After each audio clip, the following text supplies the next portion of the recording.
Unbroken, healing through storytelling.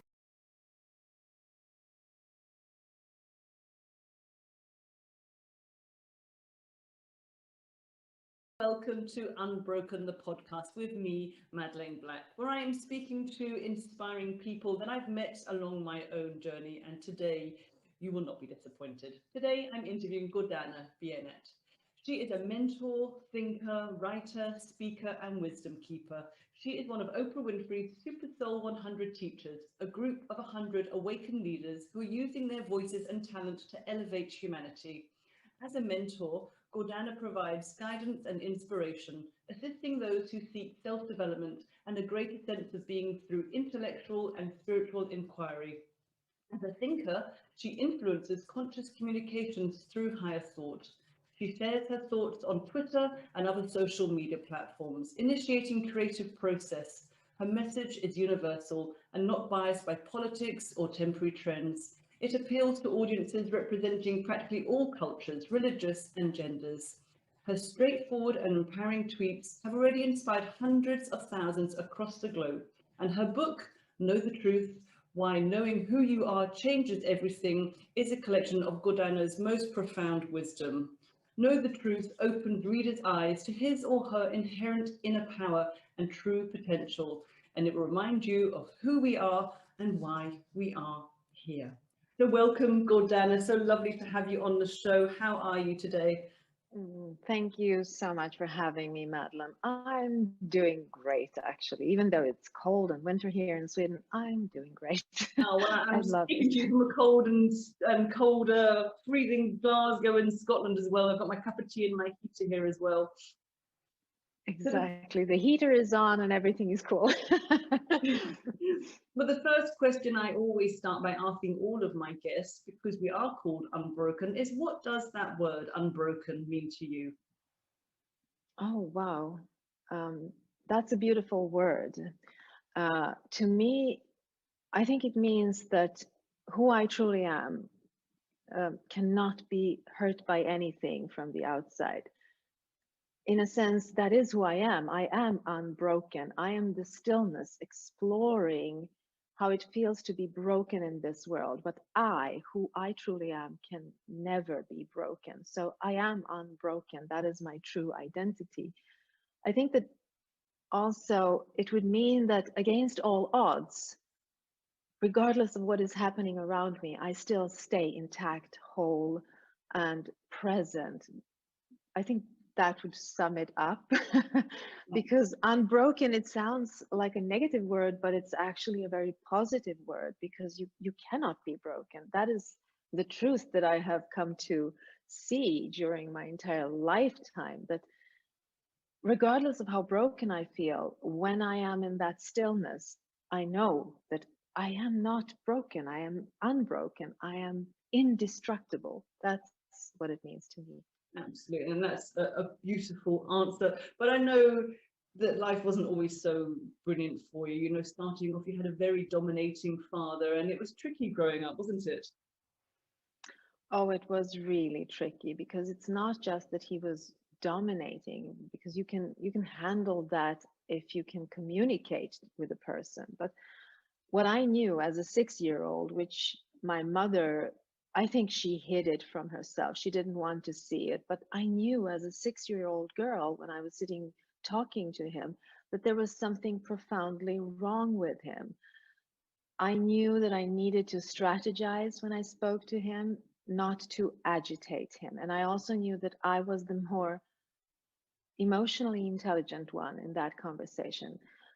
And this is odd for a 6-year-old to feel on the inside. Of course, I couldn't verbalize it that way, but I just had this feeling that I know what is going to trick him into his ego. And I learned how to navigate through that. What I didn't understand as a 6-year-old was that he was mentally ill, and I could see that mental illness. And every time I asked my mother, is everything okay with him? Why is he doing this? She would just hush me and say, don't speak about that because you'll agitate him and he'll be angry. So don't speak about it. So I learned very, very, very early how to strategize, not to agitate him. it's a way of living in reaction and not in action, living on his terms, not on my terms, and knowing that that is the only way for me to live, because it becomes existential. If I don't do it, I know that bad things will happen to me.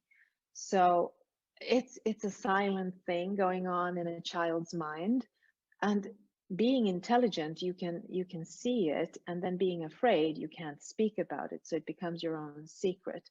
And this secret, I think it was a secret in our family just until recently, because my father passed away 3 years ago, and just before he passed away, my youngest brother told me that he had been diagnosed with some kind of mental disorder that was bordering on schizophrenia, but not full-blown schizophrenia. It was underneath the surface.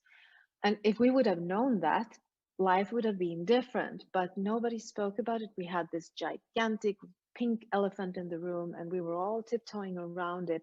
Nobody ever spoke about it, and yet it affected our lives on a profound level, telling me who I am. That was what it was. It was a mentally ill person defining who I was, which made me think that there was something profoundly wrong with me. As you would, as a little 6-year-old growing up, you would think it, you would take it all on yourself, wouldn't you? Absolutely. It was, I felt like it was my responsibility not to make him angry. And it also made, it was this funny thing that I had a lot of chores at home. When I was 8 years old, I was making dinner for the entire family. I was doing the washing. I was doing the shopping. I was a housewife when I was 8 years old. And that I was until I moved away, and I was 19 when I left that home. So doing all these things, I knew that everything would be fine and nobody would scold me. So when I was doing good things, I was invisible. Nobody saw me. The only time I was visible was when I broke the rules. So it's this constant pressure of being perfect all the time and being a good Yes, girl and, you know, fitting in and not making a fuss. That is a lot of pressure. absolutely. Absolutely. And then also there is this problem if you are a girl and you are using your mind, and I was using my mind. I was I loved reading. I loved thinking about things, contemplating, asking questions, and nothing of that was allowed for me to do at home. So I felt like when I was in school, I could excel, which I, of course, did. So I had great grades. Everybody was happy with me.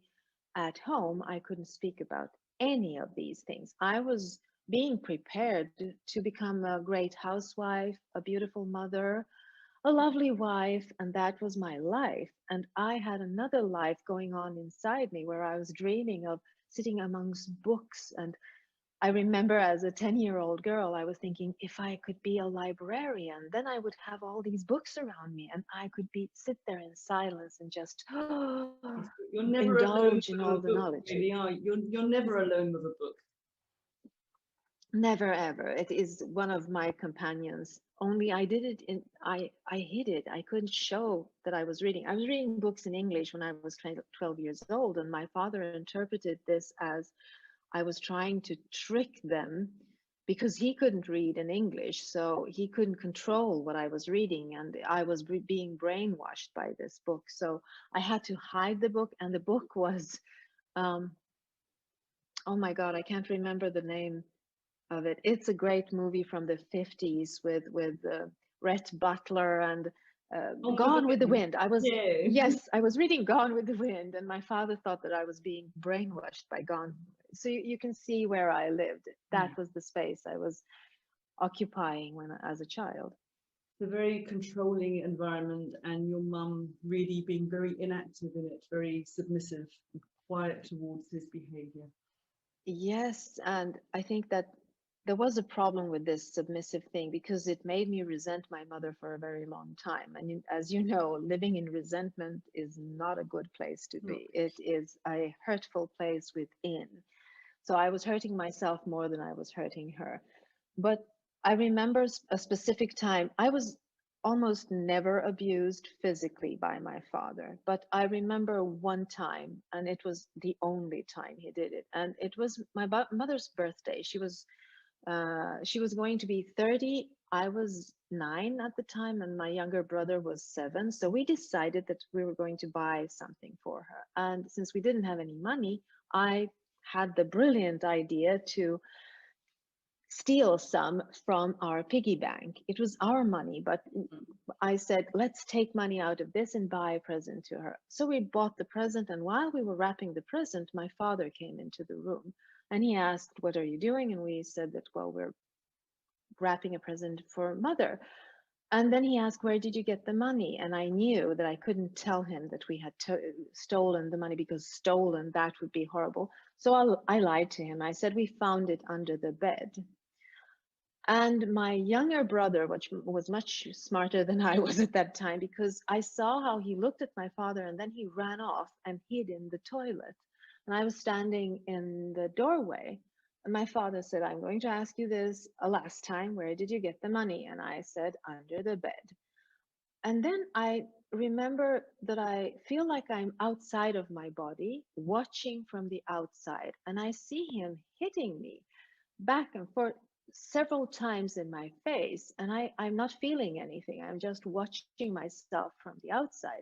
And then I hear him say something like, this is not because you stole the money. This is because you lied to me and thought that you were smarter than me. I am always one thought ahead of you. I know what you're thinking before you're thinking it. And then he just turned around and left. And I don't remember much about that situation after that.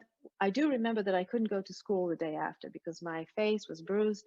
And I also remember my mother coming home from work, and she sees me and my face is bruised, and she doesn't say anything. And I see that she is agitated, she's angry, and yet she's not saying anything. And I think that is when the deepest imprint in me was that I am alone in this. I will never, I can't ask for help. There is no one here to save me. I am alone in this. It's like a double betrayal, really, isn't it? Yes, it is, because you have no one you can trust. It again, it becomes existential. And when you have that kind of an experience, it molds you, it stays with you, it creates a pattern which then repeats itself over and over and over again until you see the pattern. And it can take years. We need to wake up to what we're doing, and as you say, it can take a long time. One of the things I love reading in your book is when you're 11, you had this thought that you were from the stars. Can you talk a little bit about that? Yeah, well, that was my time during the days. When I went to bed in the evening, I knew that I could be totally alone. I didn't need to serve anyone around me. So I could be alone with my thoughts. And this night, I was playing around with the thought that I could go to the outer rims of the universe to see the last star and to see what happens when I'm there. What is outside of the universe. So I tried in my mind, I pushed and pushed and pushed, and every time I reached the border of it, I could feel a tingling feeling in my neck, and a new universe exploded. And I was thinking, okay, so this is my imagination. There's no end to this. I need to go to the window and look outside and see if I can see something that will show me what's beyond the universe. So I went to the window and I looked outside, and it was a brilliant starry night. So I looked at the stars, and then I closed my eyes and I could still see the stars. And that's when it hit me. The stars outside and the stars in my mind are one and the same, because they're made of the same stuff. Yeah. I am one with that. It was a profound thought within me, and it changed me and the way I looked at the reality. But I couldn't speak about this to anyone. So I had this aha moment illuminating me from within, and I couldn't share it with anyone. Well, I am sharing it now with lots of people all over the world. Goodness. Yes, and I feel like there is a purpose to everything that happens in our lives. So this thing realizing that being alone with my thoughts, I understand that why I was so lonely with my thoughts is because otherwise grown-ups would have corrected me and told me what was true and what wasn't. In a way, I was allowed to explore that on my own without influences from the outside. Absolutely. In your own little silent secret world, you found the answers. So the beauty amongst all of that abuse going on. And you said you left when you were 19 and you met your husband Gregor at that time as well, but you weren't in a very loving place at that moment. And we spoke a little bit before, and it resonated with me a lot because when I met my husband, my opinion of myself was very, very low. And through his love, I saw actually I wasn't the image that I portrayed myself as. And I believe it's a similar experience for you. Yes, it is. I knew the minute I saw him in the doorway that it was him. I literally heard myself saying, "Ah, there he is." It's such a beautiful moment because people say, "Oh, you know something, love at first sight," that way. That was the truth for me. And I sit here 36 years Oh, later well, and I'm still 37 years later, and I was shoot. 17. I was 19 when I met him, and I felt like finding my home in a way. It's really profound to do such a thing.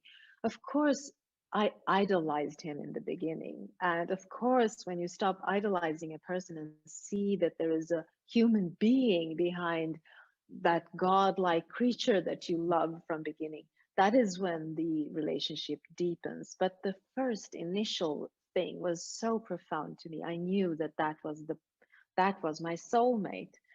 And I was happy for every day with him. I also remember the first time he said that he loved me, and I doubted it because I was thinking inside of myself, I'm I am not a lovable creature. How can he love me? What is it that he loves? And then I had another thought. I was always thinking, well, when he finds out who I am, he'll stop loving me. It's like you've jumped inside my head. I used to say exactly the same things to myself. When he really knows what I'm like, he'll leave. He won't want to know me anymore. Why do you think we do that? Why do people do that?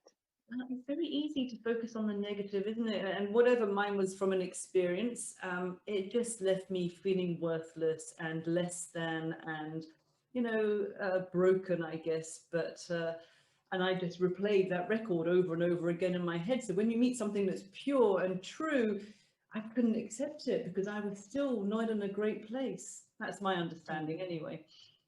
Yeah, I think you're right because I always felt that like he was kidding me when he said these things. I used to tell him, "Don't tease me, stop teasing me," and he was going, Why do you think I tease you when I say these things?"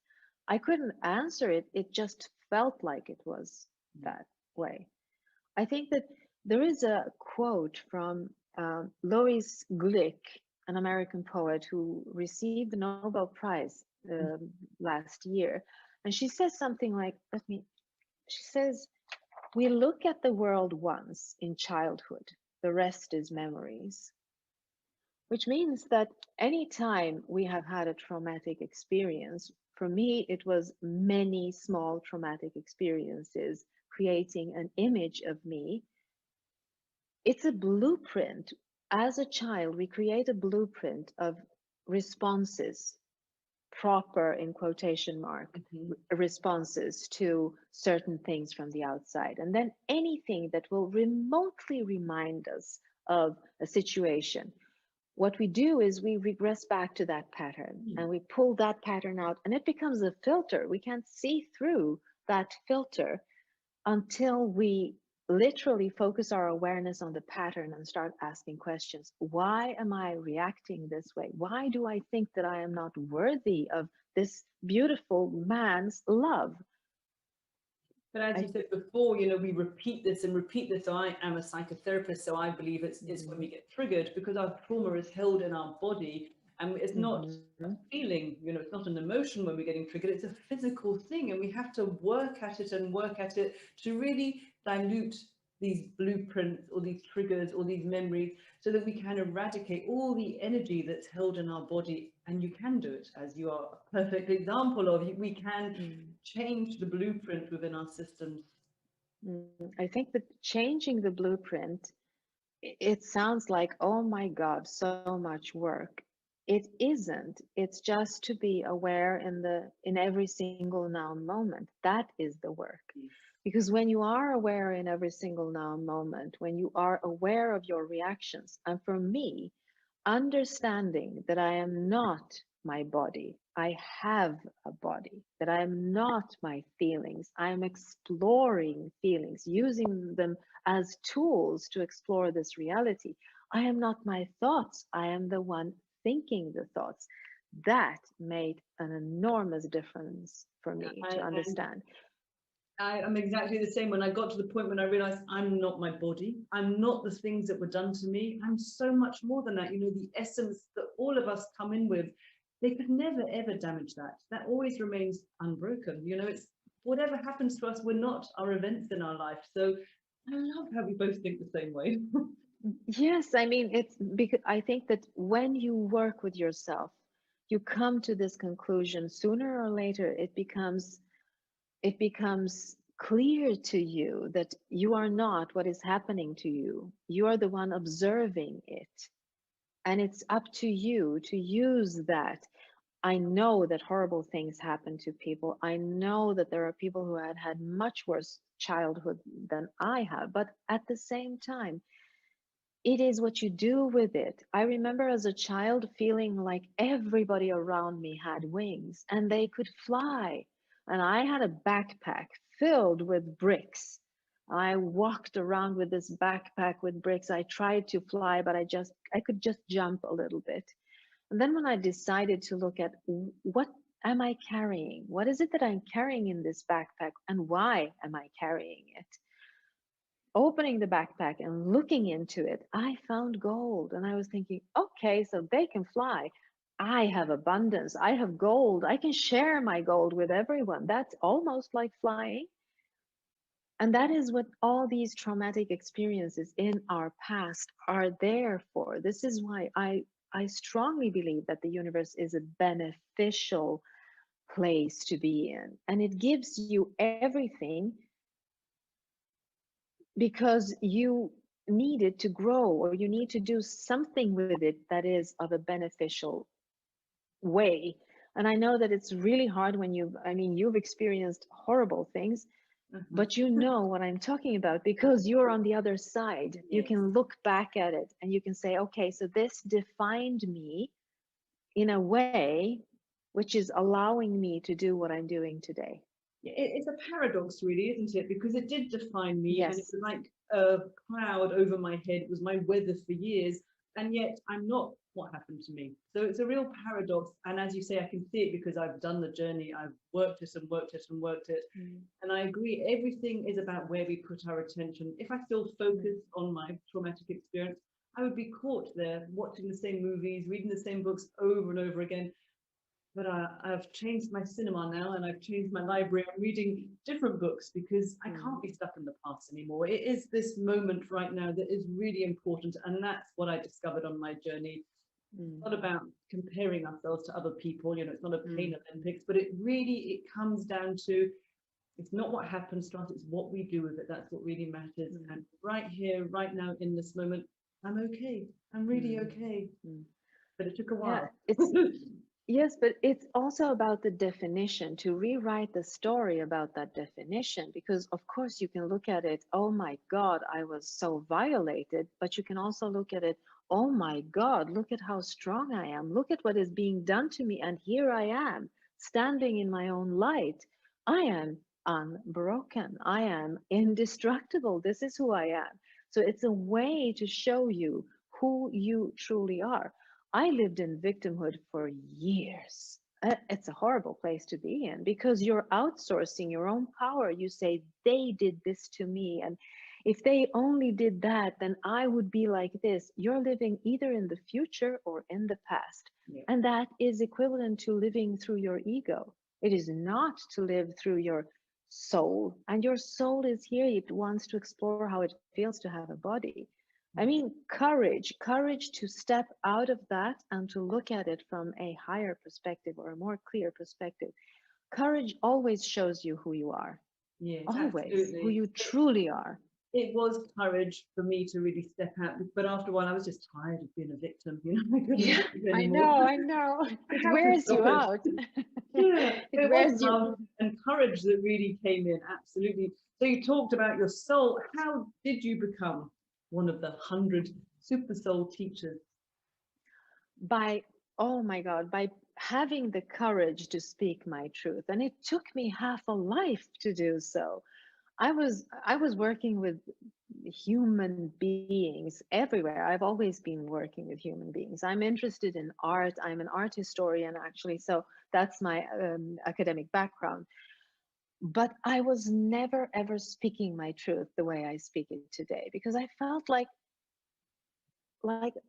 I had no voice. And that was a pattern from my childhood. I didn't have a voice as a child. So I was doing everything right except allowing my truth to come out. It stayed within me. So I started to tweet when my mother was really ill. She was at the hospital. She was diagnosed with a bad disease and she was dying. She didn't die from it. She survived, but yet that was my state of mind at that moment. And I was so angry because she never spoke her truth. She never said anything. She was just doing what she was told to do. I was sitting in the garden with my husband and he said, "You are so angry right now. You should allow this anger out, allow this knowledge out, allow this wisdom to come out of you somewhere. Why don't you tweet about it?" And I was thinking, oh my God, tweet about it. How can I do that? It's such a short space. And these are existential things that I'm doing.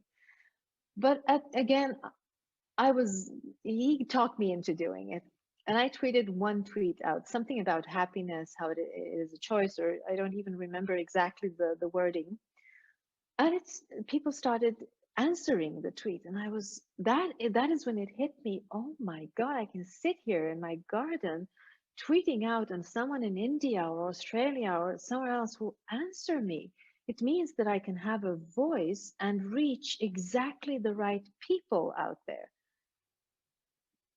And it just, from there, it came flowing out of me. I started writing in English too, which also made, I must have had a former life somewhere in an English speaking country, because it really blew my mind open when I started writing in English. And so I started tweeting a lot. And 2015, somewhere in December, Sherry Salata, who was the executive producer at the time for Oprah, reached out to me and said that they loved what I do and they would love to invite me to be one of the Super Soul 100. And I didn't realize what that was uh, until I was in LA in the hotel room, and I started looking at who is in this on this list, and I realized that, oh my God, I got the Nobel Prize in self-help. And since then, I have not been doing anything else but speaking my truth. And What it's I met liberating. you really on the Twitter world, and what I love about your tweets, you say they're existential, but actually they're very simple. It's just living your life and being Yes. grounded and being connected and stopping all the drama and not getting involved in fear and being free, just being who you are and total acceptance. It's just simple. It makes so much sense, and yet it's so difficult to do, isn't it? It is, because it's so easy to get caught up in the reaction mode. And it's been one of the biggest lessons for me to not get caught up in that. Do not jump into drama, because drama is like a movie. It is played, it's not who I am. It's a movie. And if I want to watch it, I'll turn it on. But I can also turn it off if I don't want to.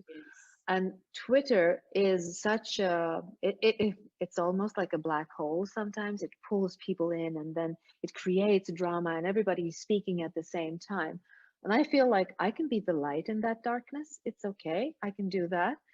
I also never, ever allow anything to be posted by me if it's not past my love filter, as I call it. It has to pass the love filter.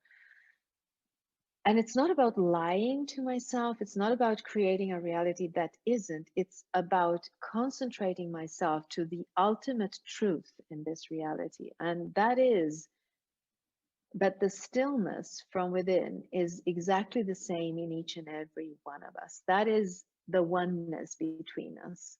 And everything we choose to explore in this reality, well, that is the purpose of our being here. But if I am focused on my stillness, I can reach you in your stillness, because that is the true connection. Everything else is the illusion between us. All the different opinions and arguments and all that stuff, it's the illusion that we're creating, exploring, playing with in this reality.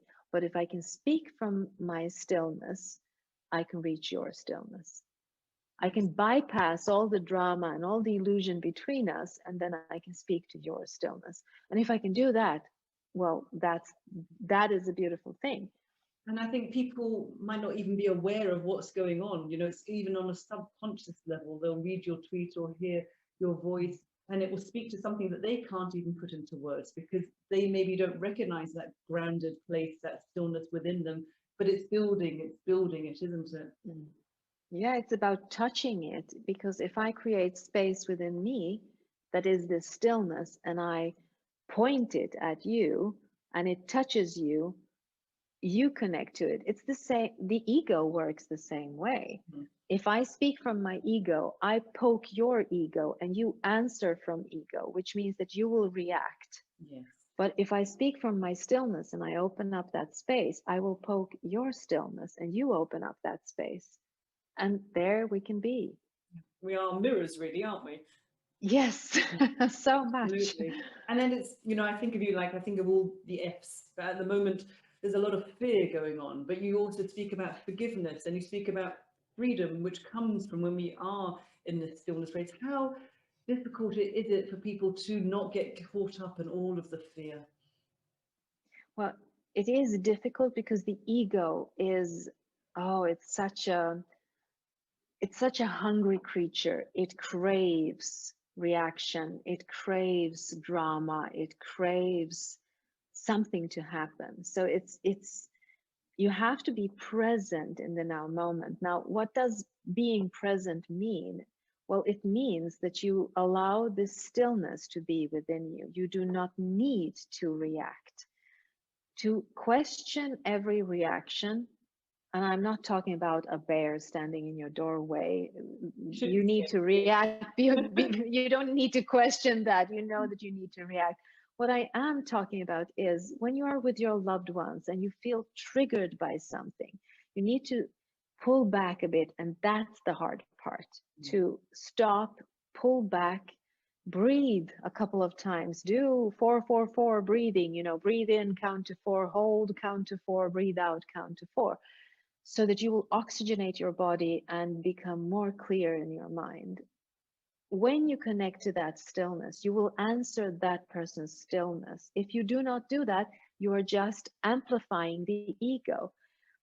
I mean, we are all this unconditional light or love within us. We all have that when we are born. That is our true nature. If we can connect to that, then we can dissolve the illusion between us. And for me, my loved ones have been the greatest teachers. My son has been the greatest teacher in my life when it comes to this. The minute I start seeing lacks within him, I know that I have fallen asleep to who I truly am, that there is something else going on within me. This is a signal for me to stop, pull back, rethink, come back, and consciously answer. So it's about becoming better observers in our life, better Yes. witnesses or detectives even, isn't it? Paying really, really good attention to where we go and what we do, and how we feel.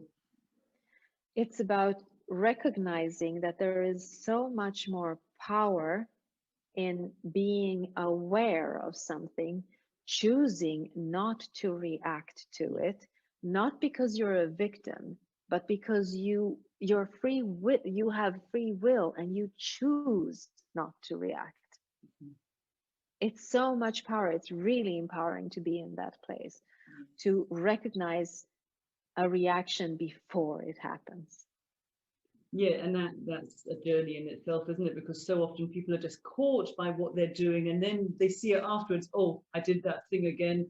You know, when I worked as a therapist, I would always coach them, I guess, with catching, really paying attention. And then, as you say, hopefully we get to the place where just before we're about to do, we go, oh, I can feel I'm going to react in this way. What do I want to do? Then you're on the crossroads. Then you can say, I'm not going to do that anymore, or you fall into it. So it's not an overnight fix, really, is it? No, it's not. And it's also about forgiving yourself every time you do something that you didn't plan to do.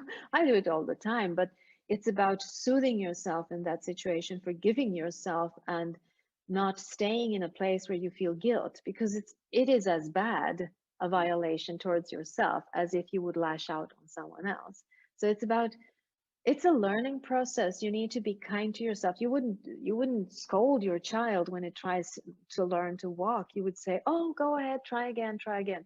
That's how I would love if people would be towards themselves every day, being supportive, forgiving, there for themselves.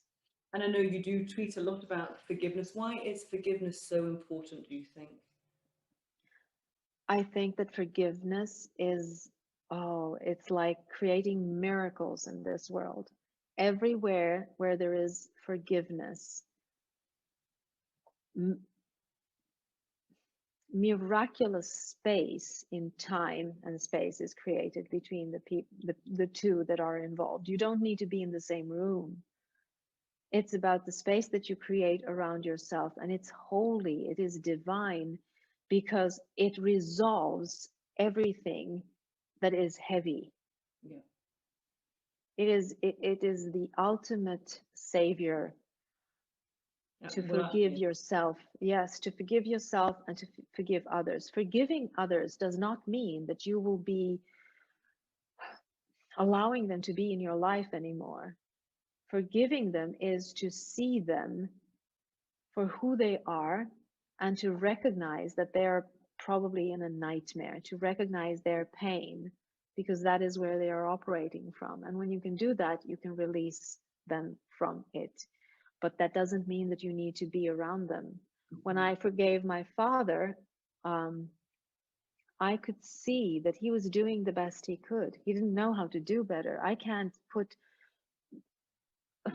conditions on someone who is not capable of doing something better. So just realizing that he did what he could and he didn't know how to do better, and then realizing that he was in pain, because who would want to live in that world? He was creating his own nightmare that affected me, but it doesn't need to continue to affect me. And forgiveness releases me from that energetic bond to him. It releases the energetic bonds between the perpetrator and the victim. It Well, neutralizes. I absolutely agree. I always call myself an accidental forgiver. You know, I didn't intend to forgive these two men who very nearly killed me when I was just 13. And somehow I felt compassion in my heart towards them. And then, like you said, I saw when they were dehumanizing me, they're just dehumanizing themselves. They're not connected into their goodness, their light, their source, whatever you want to call it. And that's when I thought, I need to let go. And forgiveness, I guess, was my key to freedom. Totally. Mm. Yes, absolutely. I mean, when you do that, you open up space for yourself where literally miracles can happen. Yes. When you open up that space, you also feel the freedom, the lightness of not having that weight. I totally agree. And So yeah, much it's easier. yeah, it's such a beautiful place to be. What I did realize is that forgiveness, you need to forgive, otherwise you can't continue on. But it doesn't solve everything. I had to go back and look at the patterns that were created, and I had to do it objectively, because when my father was out of the picture, the emotions toward him were out of the picture, which means that I can go back without the emotions and look at what was done to me, what happened in my mind, what patterns, what belief systems did I create that I am using as masks or filters in this now moment. And I didn't need to invest emotions in this. So it's easier for me to dissolve it.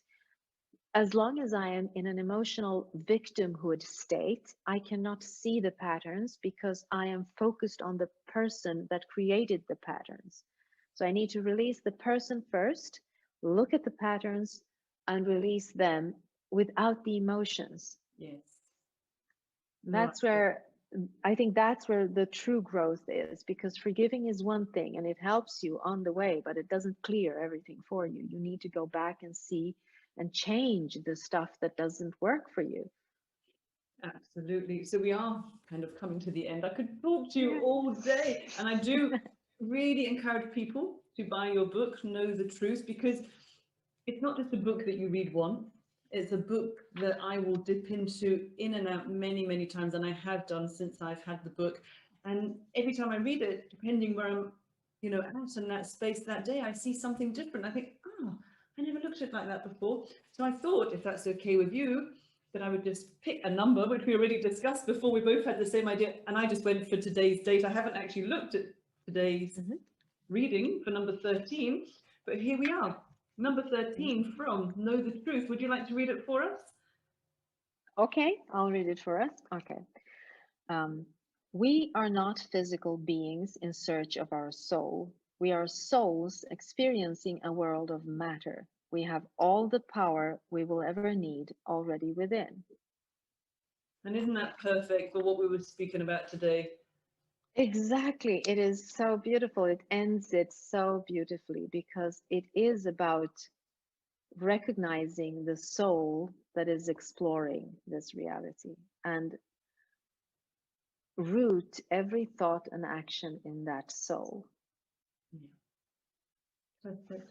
So if anybody out there, I can't believe it, is not connected to you on Twitter, go to My Power Talk and you will read Gordana's wisdom and it will resonate with you. Whether you're aware of that or not, it will resonate. Read it a few times because it will just ground you and keep you steady, and more importantly, keep you still. And in that silence, that's where your growth is. So Gordana, I'm just so grateful for you for taking time out today to speak to me on my show. Thank you so much. Any final words of wisdom for anyone listening? Oh my God, you know something? I would love to do a very, very short meditation. I love to end my interviews with that short meditation, and let's do it together with me. All your listeners can do it together with me. So I want you all to put your hand on your heart and breathe in and breathe out and say together with me, I am the light in the darkness.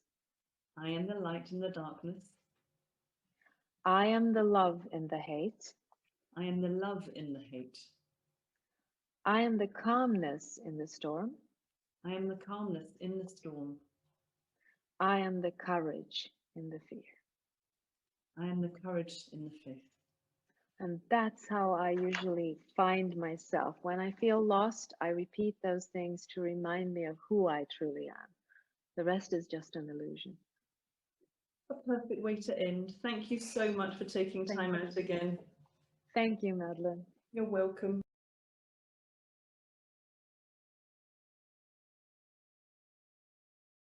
Unbroken, the podcast, with Madeleine Black, playing now on all the main platforms.